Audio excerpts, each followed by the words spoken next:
Hi hello ಎಲ್ಲರಿಗೂ ನಮಸ್ಕಾರ. Welcome back my YouTube channel. ಯಾರು ನನ್ನ ಚಾನಲ್ನ ಸಬ್ಸ್ಕ್ರೈಬ್ ಮಾಡ್ಕೊಂಡಿಲ್ಲ ಬೇಗ ಹೋಗಿ ಸಬ್ಸ್ಕ್ರೈಬ್ ಮಾಡ್ಕೊಳ್ಳಿ. ಹಾಗೆ ಪಕ್ಕದಲ್ಲಿರೋ ಬೆಲ್ ಐಕನ್ ಕೂಡ ಕ್ಲಿಕ್ ಮಾಡ್ಕೊಳ್ಳಿ. ಇವತ್ತೇನು ವಿಡಿಯೋ ಮಾಡ್ತಾ ಇದ್ದೀನಿ ಅಂದರೆ ದೇವಸ್ಥಾನಕ್ಕೆ ಹೋಗ್ತಾ ಇದ್ದೀನಿ. ಆಂಜನೇಯ ದೇವಸ್ಥಾನಕ್ಕೆ ಯಾಕೆ ಹೋಗ್ತಿದ್ದೀನಿ ಏನು ಅಂತ ನಾನು ಮುಂದೆ ಹೇಳ್ತಾ ಹೋಗ್ತೀನಿ.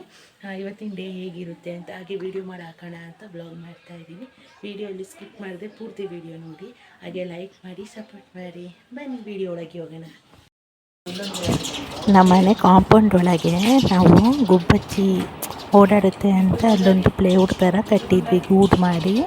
ಅದರೊಳಗೆ ತುಂಬ ಗುಬ್ಬಚ್ಚಿ ಮರಿಗಳಿದ್ದವು. ಅದರೊಳಗೊಂದು ಸಣ್ಣ ಮರಿ ಕೆಳಗೆ ಬಂದು ಬಿದ್ದುಬಿಟ್ಟೈತೆ. ಅಂದರೆ ಅದು ಆರಕ್ಕೆ ಟ್ರೈ ಮಾಡ್ತಾ ಇದೆ. ಅದಕ್ಕೆ ದೊಡ್ಡ ಗುಬ್ಬಚ್ಚಿ ಇರ್ತದಲ್ಲ ಅಂದರೆ ಅವ್ರ ಅಪ್ಪ ಅಮ್ಮ ಅದಕ್ಕೆ ಟ್ರೈ ಮಾಡಿಸ್ತೈತೆ ಆರಕ್ಕೆ. ಮತ್ತು ಊಟ ತಗೊಬಂದು ಊಟ ಕೊಟ್ಟು ಬೇರೆ ಹೋಗ್ತಾ ಇದ್ದಾವೆಲ್ಲ. ಅದು ಆರಕ್ಕೆ ಆಗ್ತಿಲ್ಲ, ಸುಮಾರು 2-3 ಅವರ್ ಗಟ್ಟಲೆ ಆದ್ರೂ ಇಲ್ಲಿ ಕೆಳಗೆ ಆಡ್ತಾ ಇದ್ದಾವೆ. ಅವ್ರ ಅಪ್ಪ ಅಮ್ಮ ಆರೋದನ್ನ ಹೇಳ್ಕೊಡ್ತಾ ಇದ್ದಾವೆ. ಕಡಲೆಕಾಳು ಬೇಯಕ್ಕೆ ಹಾಕಿದ್ವಿ ಪ್ರಸಾದಕ್ಕೆ. ಟಿಫನ್ ದೋಸೆ ಮಾಡ್ತಾ ಇದ್ದಾರೆ. ಪ್ರಸಾದ ಮಾಡಿಕೊಂಡು ದೇವಸ್ಥಾನಕ್ಕೆ ಹೋಗ್ಬೇಕು. ದೇವಸ್ಥಾನಕ್ಕೆ ಪ್ರಸಾದ ಮಾಡಿಕೊಡ್ತೀವಿ ಅಂತ ಅಂದ್ಕೊಂಡಿದ್ವಿ, ಉಶ್ಲಿ ಮಾಡಿಕೊಡೋಣ ಅಂತ. 9 ವಾರ ಬಂದು 9ನೇ ವಾರಕ್ಕೆ ಹೆಜ್ಜೆ ಪ್ರದಕ್ಷಿಣೆ ಮಾಡ್ತೀನಿ ಅಂತ ಹೇಳ್ಕೊಂಡಿದ್ದೆ. ಅದಕ್ಕೆ ಹೋಗೋಣ ಅಂತ ರೆಡಿ ಮಾಡ್ಕೊತಿದ್ದೆ. ನಾನು ನಮ್ಮ ಅಕ್ಕ ಇಬ್ಬರೇ ಹೋಗ್ತಾ ಇದ್ದೀವಿ. ಆ ಪಾಪು ಮನೇಲೇ ಬಿಟ್ಟು ಅಮ್ಮ ಇರ್ತಾರೆ, ಇಲ್ಲಾಂದರೆ ಅಮ್ಮನೂ ಬರ್ತಾಯಿದ್ರು. ಪಾಪು ಕರ್ಕೊಂಡು ಹೋಗೋಲ್ಲ, ತುಂಬಾ ಜನ ಇರ್ತಾರೆ. ಇವ ಶನಿವಾರ ಅಲ್ವಾ, ಅದಕ್ಕೆ ನಾನು ನಮ್ಮ ದೊಡ್ಡ ಅಕ್ಕ ಇಬ್ಬರೇ ಹೋಗ್ತಾಯಿದ್ವಿ. ಬೆಳಗ್ಗೆನೇ ಬೇಗ ಎದ್ದು ಪ್ರಸಾದಕ್ಕೆಲ್ಲ ರೆಡಿ ಮಾಡಿಕೊಂಡೆ ನಾನು.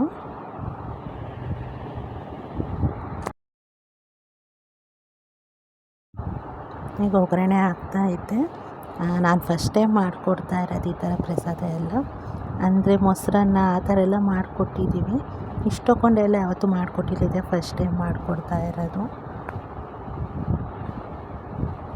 ಒಂದೇ ಸ್ವಲ್ಪ ಹಸಿಮೆಣ್ಸಿನ್ಕಾಯಿ, ಸಾಸಿವೆ, ಜೀರಿಗೆ, ಕೊತ್ತಂಬರಿ ಸೊಪ್ಪು, ಕರಿಬೇವಿನ ಸೊಪ್ಪು ಹಾಕಿ ಎಣ್ಣೆಯಲ್ಲಿ ಹುರ್ಕೊಂಡು ಅದಕ್ಕೆ ಬೇಯಿಸಿಟ್ಕೊಂಡಿರೋ ಕಡಲೆಕಾಳನ್ನ ಹಾಕ್ಕೊಂಡು ಒಂದು ಸ್ವಲ್ಪ ಅರಿಶಿನ ಪುಡಿ ಎಲ್ಲ ಹಾಕಿ ಸ್ವಲ್ಪ ಹಾಗೆ ಡ್ರೈ ಮಾಡಬೇಕು.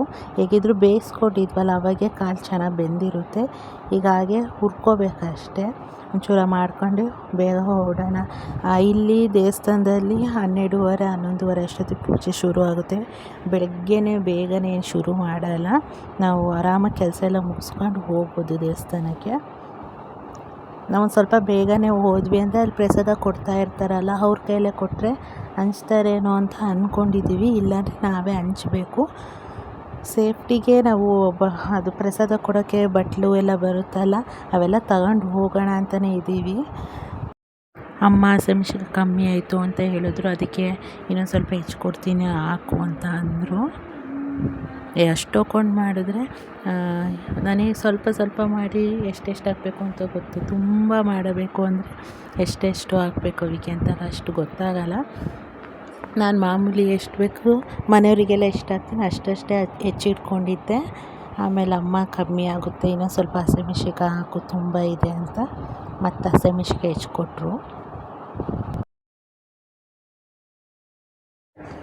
ಈ ಕಾಳೆಲ್ಲ ಅದಕ್ಕೆ ಹಾಕಿ ಮಿಕ್ಸ್ ಮಾಡ್ಕೊತಾ ಇದ್ದೀವಿ. ಅದು ಟೇಸ್ಟ್ ಬೇರೆ ನೋಡೋಂಗಿಲ್ಲ ಪ್ರಸಾದ ಕೊಡೋದಿದ್ದರೆ, ಅದು ಹೇಗಿತ್ತು ಎಲ್ಲ ಅಂತಲೂ ಗೊತ್ತಾಗಲ್ಲ.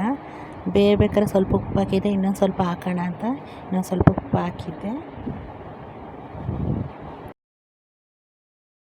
ಪ್ರಸಾದನ ಬಾಕ್ಸಿಗೆ ಹಾಕಿ ಪ್ಯಾಕ್ ಮಾಡಿ ಇಟ್ಕೊಂಡಿದ್ದೀನಿ. ಟೋಂಕಲ್ಲಿ ಕಾಲ್ ಮಾಡಿದ್ದೀನಿ, ಇವಾಗ ಬಂದರೆ ಹೊರಡ್ತೀವಿ. ಒಂದು 12:30 ಆಗಿದೆ. ನಾವು ಹೋಗ್ತಾ ಇರೋದು ಕೋಟೆ ಆಂಜನೇಯ ದೇವಸ್ಥಾನ. ಶಿವಮೊಗ್ಗದಲ್ಲಿ ಅದು ದೊಡ್ಡ ದೇವಸ್ಥಾನ. ಅದು ಬಿಟ್ಟರೆ ಒಳೆ ಬಸ್ ಸ್ಟಾಪ್ ಹತ್ರ ಅಲ್ಲೂ ಒಂದು ದೇವಸ್ಥಾನ ಇದೆ, ತೀರಾ ಅಷ್ಟು ದೊಡ್ಡದೇನಿಲ್ಲ. ಆದರೆ ಈ ದೇವಸ್ಥಾನದಲ್ಲಿ ಶನಿವಾರದ ಎಲ್ಲರೂ ಇಲ್ಲಿಗೆ ಬರೋದು ಜಾಸ್ತಿ.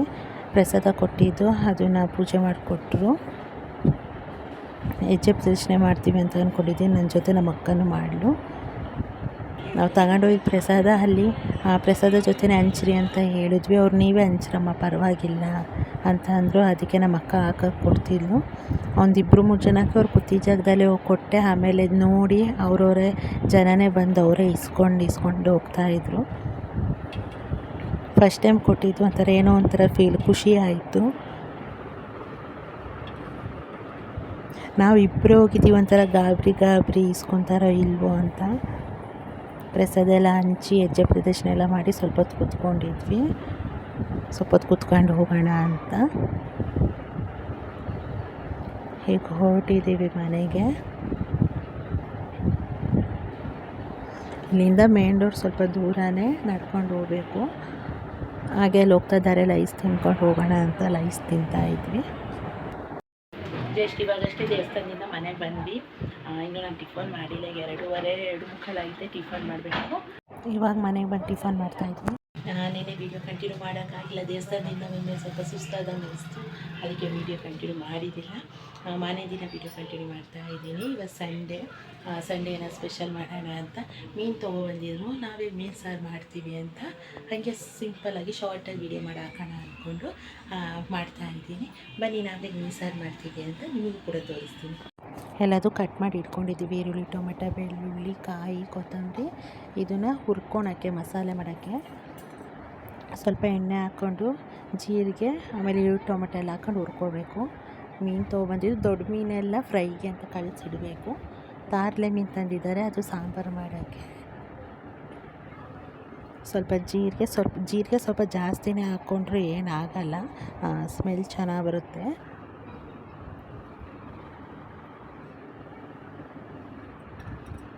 ಎಲ್ಲದೂ ಐಟಮ್ ಹಾಕಿ ಹುರಿದು ತಣ್ಣಗಾಗಕ್ಕೆ ಇಟ್ಟಿದ್ದಾಳೆ.